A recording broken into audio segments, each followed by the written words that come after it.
Okay, hi everybody. My name is Sharon, and this is my presentation on the ELL Teachers Toolbox Strategies 11 through 15. Let me start my timer so I don't go over or under.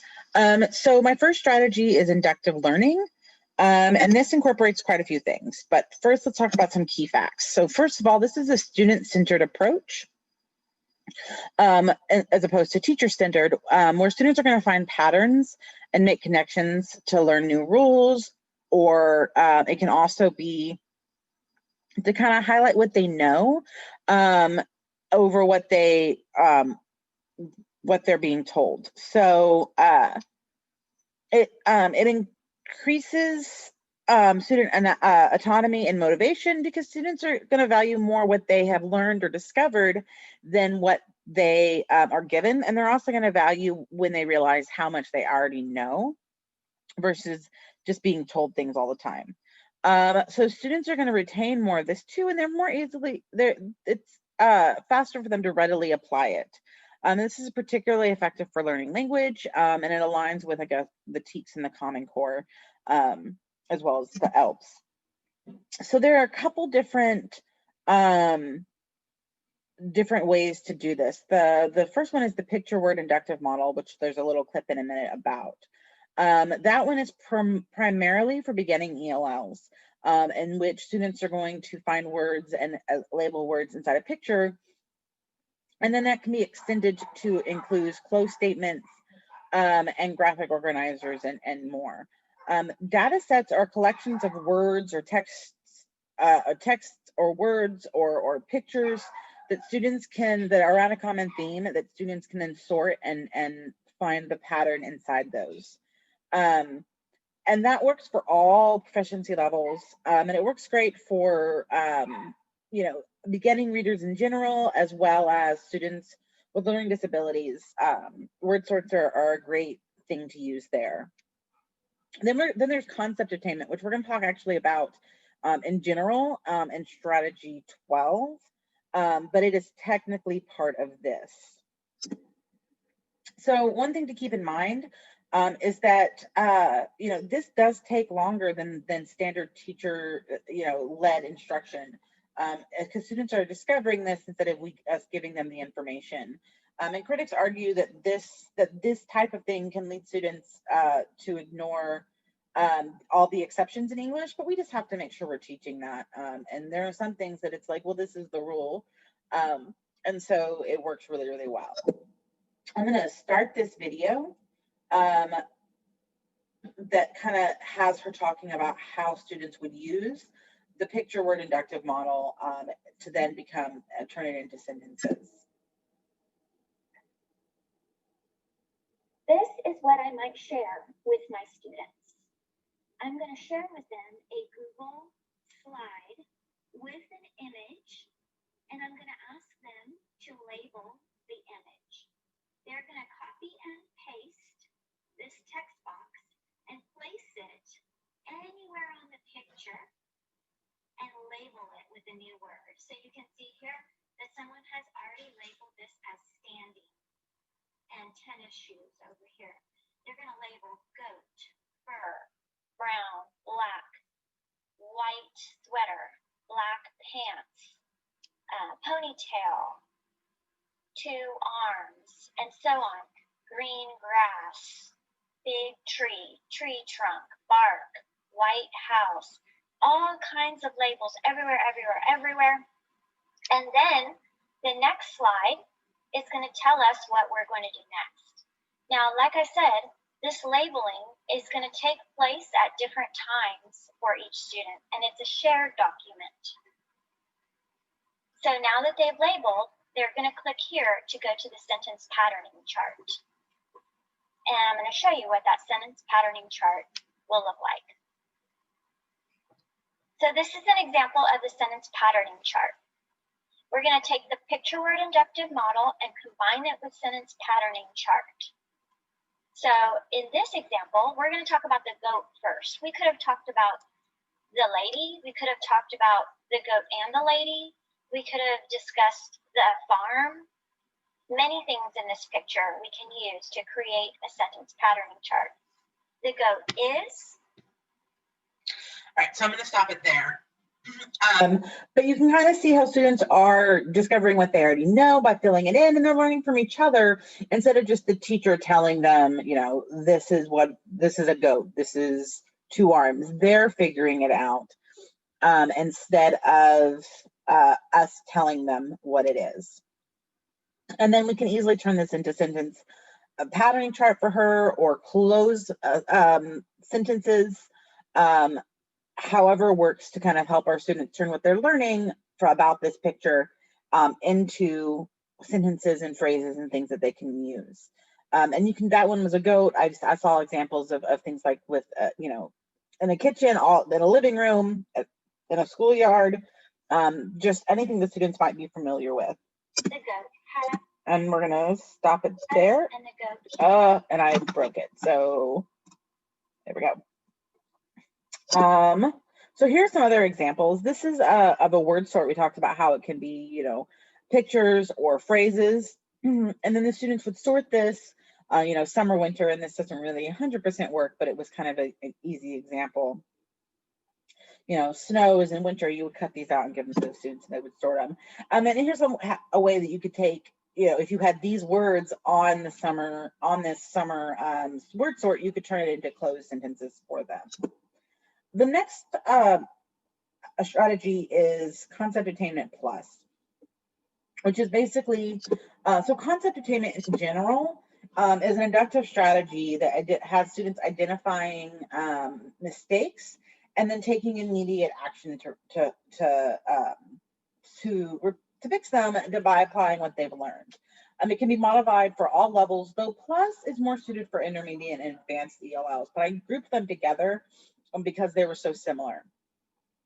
Students identify the mistake and then immediately correct it, which I already said, sorry. It provides a lot of great scaffolding for supporting students in their writing by supporting planning, organizing, and editing. So we're going to start with simple sentences and lots of modeling. And then for plus, we'll then go on to include passages. Students are marking on their own copies, and they can write the corrected sentences or paragraphs. It's important to keep in mind that we don't overdo this. We focus on one error at a time, and that when it comes to plus, we can then take these, we can take student examples and use them, and that kind of increases student engagement. This works great with ELLs and native speakers at multiple levels of the process. So here's a simple one. This is concept attainment, not plus. And you can see here we've got a yes, no, which is what you're supposed to do for concept attainment. And they're going to be like, okay, well, what's the rule we're trying to figure out? Or what, you know, what are we aiming for? Well, here we know that we're aiming for, you know, what is a vegetable? Because those are yes, and then the fruit is all no. Here's one with sentences for has and have. And again, what's correct and what's not? Well, what's the rule? And the students are figuring it out. And we have the same thing here with the passage for concept attainment plus, and we just keep, you know, we can't make it as long as we're focusing on one error at a time.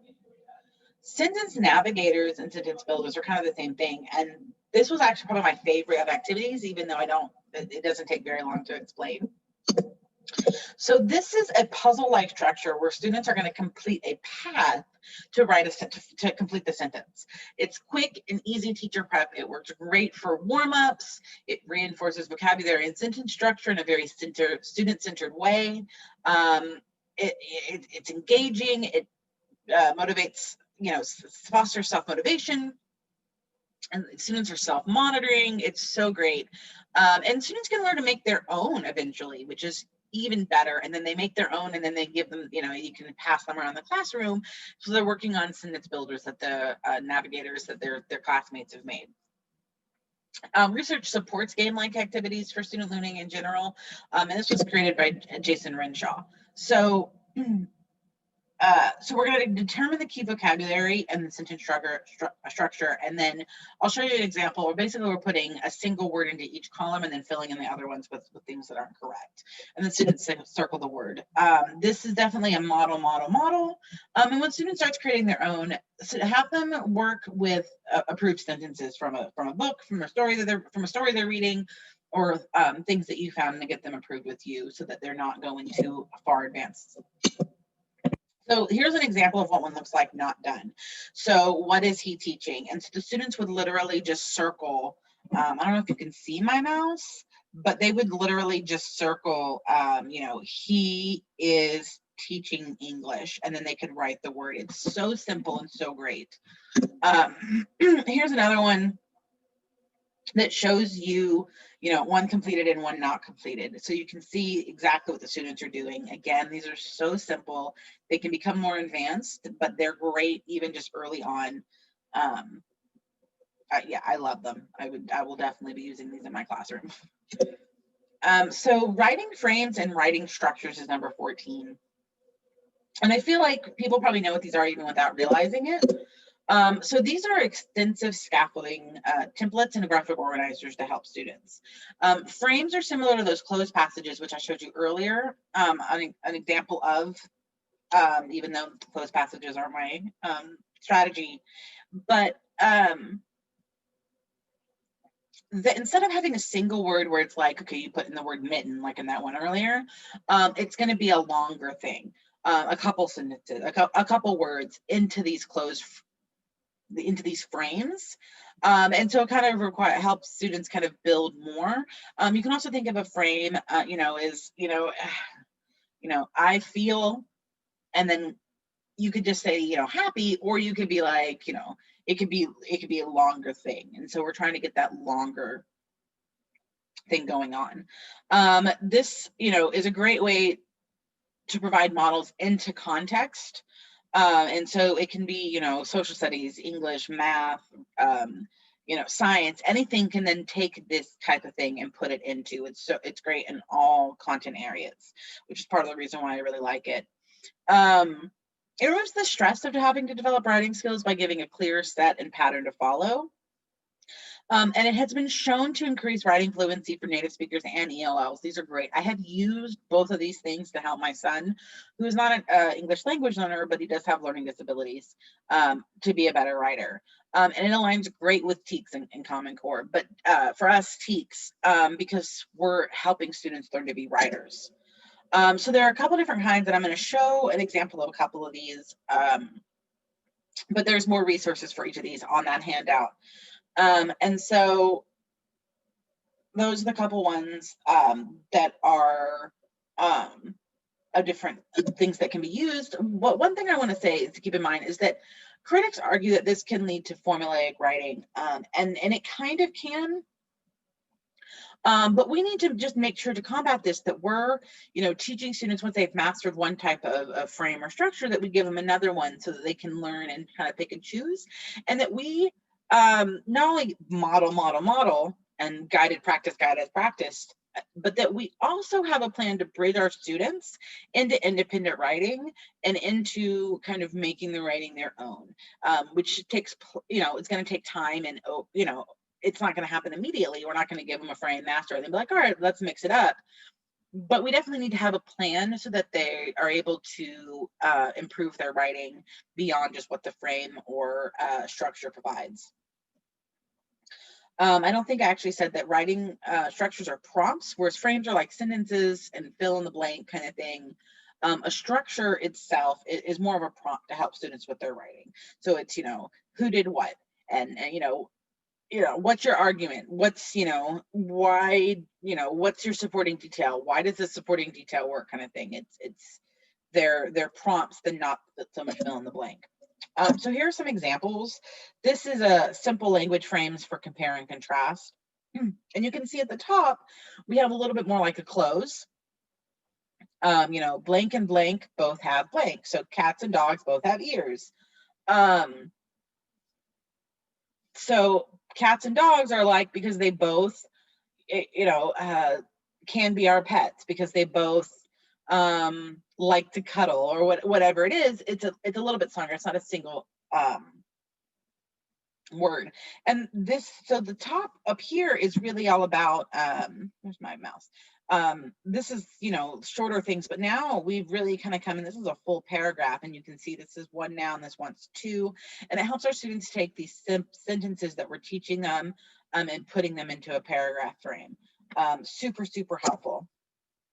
This is the kernel essay, and the way this works is you would put words or sentences, pictures or sentence or words here, and then develop these into an essay. So this would relate to the first sentence and the second sentence, and it's just a structure for a flow of your writing. I'm gonna go over. So this is a math example of a math one. And this is for race. I like this one because it was color coded. But you can see how students can take the tsunamis and then they're going to write about it. And it's very, very, very structured.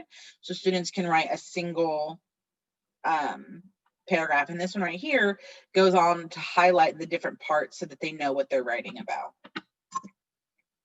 The last one is quoting and summarizing. Quoting, summarizing, and paraphrasing. And I'm going to go quick because I'm going to run out of time. So we're going to understand how, we're going to do quoting first, then summarizing, and then paraphrasing is the most difficult, and it should be used for higher level ELLs. This is key important skills that all of our students need to know, and being able to do it is going to improve reading comprehension and writing skills. It's going to improve listening comprehension. And it can work easily in all context areas and content areas. So we're going to take what they already do. They already summarize what happened in the TV show last night, or paraphrase what happened, and now we're going to take what they already do and we're going to put it into an academic content, and for our ELLs bring it into English. Quoting is the easiest, and we're going to start with just writing dialogues. And then we're going to do summarizing in small sections with graphic organizers to help students in the process. The paraphrasing, like I said, is the most difficult, so it's going to work with the higher level of ELLs. So keep in mind, we're going to need them separately, and we need to be explicit and lots of modeling, which I think is just a general rule. Some really quick examples. Here's one where students can learn to write these in quotes.